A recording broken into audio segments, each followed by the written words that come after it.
All right, so in our last video, I dropped a weight, measured the distances using the ticker tape timer and a meter stick, and made some graphs. And here are the equations that we got out of those graphs. And I want to talk about them a little bit and compare them to the accepted value for the acceleration due to gravity that has been determined over many, many more experiments than just the one. So these numbers up here ideally should be 0 because I tried to drop that weight from rest. Did I actually drop it from rest? Probably not, because I had to hold the device, hold the weight, turn on the device. You saw it on the video. So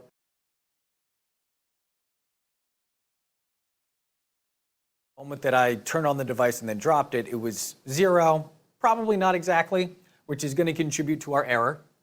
So, but if you notice, our main coefficient here that matters is this 438 with the squared term. So these guys are so small, they're effectively, I mean, if you take a look at this, 0.02. So think about this, 2 pennies versus $438. Let's put this in money for comparison here. Or $1 versus $438. These two coefficients are effectively irrelevant compared to this guy. And when you compare that to, or when you consider our general kinematic relationship, so VOT, so this corresponds to our original velocity that, like how fast did I actually drop it? I was trying to drop it at 0, but how fast did I actually drop it? Not quite 0. And then this guy is supposed to be roughly half, not roughly, this guy is supposed to be exactly half of the acceleration due to gravity. So if we take 438 and multiply by 2, so 438 equals 1/2 A, and then we multiply both sides by 2. So that means A should be 876, and I measured everything in centimeters, so I'm getting an acceleration due to gravity of 876 centimeters per second squared. Let's take a look at the next graph. Again, here's our original velocity. This is going to be the acceleration. Here's our time. And then here's our original velocity. Notice that, once again, 2.4 versus 879. That basically irrelevant when we're doing a size comparison here. And when we pull out of this equation, we just get straight out of the equation the acceleration is going to be 879 centimeters per second squared, and that's the slope of the line. And these two are pretty close together. Now, this is from a graph of our raw data. I didn't do any calculations for the distances and the times. I just measured that, well, these are supposed to be a 60th of a second. Whether or not they actually are in that ancient device, I don't know. But it's supposed to be a 60th of a second, and I measured that. And I put the meter stick on screen so you could take a look at that and measure that also. And then we just graphed those two directly. Now, for this one, we did a calculation to get those speeds. So this graph is one step removed from the raw data. So this number here is probably not going to be quite as good a measure of the acceleration that we're looking for as this one is, because this comes off of the raw data. I'm uncomfortable every time you do a calculation than making definitive statements, especially when we take a look at our last graph here, where the acceleration, and we have, again, slope times time plus, let's call that A naught for the y-intercept. Now, according to this, that guy is our acceleration, because on the vertical axis, now every time you take a step on the vertical axis, you're looking directly at the acceleration. But what about this thing? Well, ideally, this slope should be 0.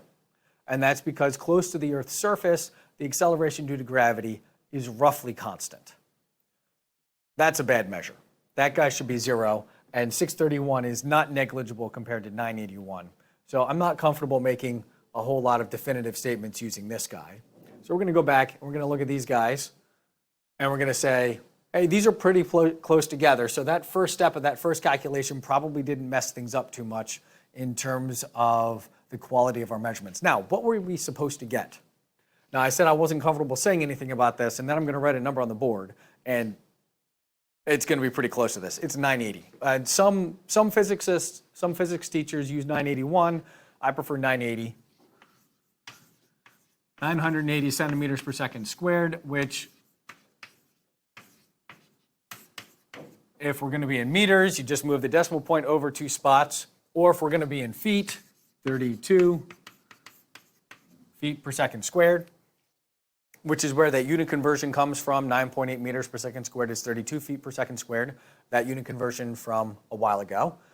And these are what we're going to use for all calculations involving the acceleration due to gravity of something in free fall near the Earth's surface. Now, what if we went to, say, the moon or Mars or Jupiter and just did exactly the same thing, managed to get an outlet on Mars and a ticker timer? What would that look like? Well, we would get similar relationships, but different numbers here. These numbers would be different on a different planet. They're planetary dependent, and in fact, actually, they're dependent on how far you are from the planet. But we'll not discuss that too much right now. We'll just focus in on whenever something is falling without air resistance near the Earth's surface, this is going to be the acceleration. And it's going to be implicit in the problem. So any free fall, the acceleration is going to be one of these numbers, depending on those units, 980, 9.8, or 32. And it's all you're going to be told is, hey, we got something flying through the air here. And then you got to read between the lines and say, oh, it's flying through the air. Probably going to involve gravity as the acceleration. All right, so let's take a look at a for instance here.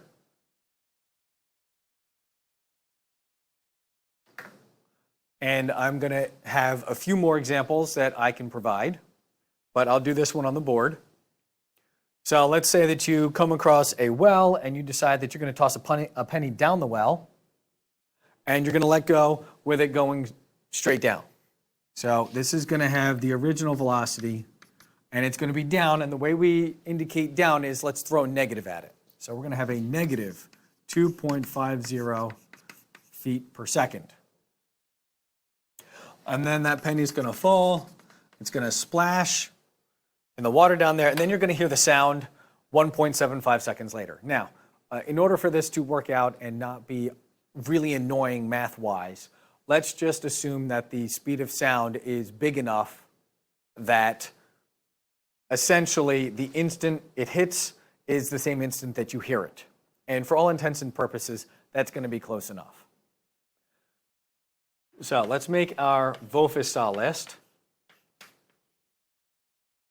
and take out of the story and put into the list and then see what we can find here. So we're going to start out with the pennies moving down at 2.5 feet per second. And one of the things that we're going to want to know is how fast is it going when it hits? How fast or how far down did it have to go before it hit? And we heard it 1.75 seconds later. And because it is a penny, that's metal, remember the penny and feather experiment, we can just ignore air resistance. It's going to be pulled down at 32 feet per second squared, and down means we need to throw a minus sign at that. So let's start by getting VF. Is that what I asked for first? Calculate the well depth. Well, I asked for that. It doesn't really matter which one you do first. So let's just do that one first. Let's get VF. And if I have VO, T, and A, and I want VF, then I want the equation that doesn't have an S in it. So VF equals VO plus AT. We're going to have a minus 2.5 minus 32 times 1.75. And don't forget to follow the appropriate order of operations rules. Or if you have a fancy calculator, you can just type in exactly what you saw there, and it will follow the rules for you, 1.75. And we're going to get minus 58.5 feet per second. And you have to pause and say, wait a second, does that make sense? Number one, is the number bigger than it was before? Yeah, Penny's probably going to be speeding up. And number two, minus sign. Well, that means it's moving down. Well, also what we expect. So this is probably not too far off. Next one, to get the well depth. Penny's acceleration, again, we're going to assume it's a pretty close to a constant gravity. And it started out at a speed, so 2.5, 1.75, plus a 1/2 of a minus 32, and a 1.75 squared. Now, this one's a little bit more complicated in terms of order of operations, unless you've got a fancy calculator, because we've got this term here where we're squaring something and then we're multiplying things. So remember, you got to square first and then multiply. Or if you type it into your fancy calculator, you can just type in everything that you see there. Don't forget the parentheses, because this is a negative 32 times these guys. Now, the answer is going to be negative, so that means we're going to subtract the whole thing. So what we could do, and what I'm doing in my calculator, is I'm taking that minus sign and I'm moving it out front, because once I multiply these three guys, the whole answer is negative. So minus 1/2 times 32 times 1.75, and the 1.75 gets squared first. So I'm getting a minus 53.4, and that will be feet. Again, pause. 50-foot deep well. Yeah, that's actually not that unreasonable. I wouldn't want to dig it by hand, but it could be done.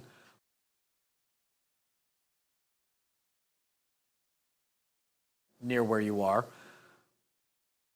That minus sign means that it went down. So that tells us that the well is below ground level, which we also hope is the case. We don't want the well to be above ground level in this case.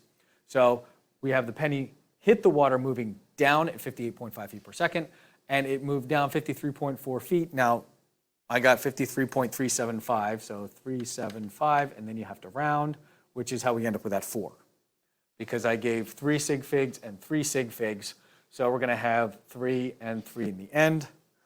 And I'll have some more example problem video set up for you for the next video, and then some problem sets for you to work through and consider what are you given, and which number for gravity are we going to use here, and that depends entirely on the units.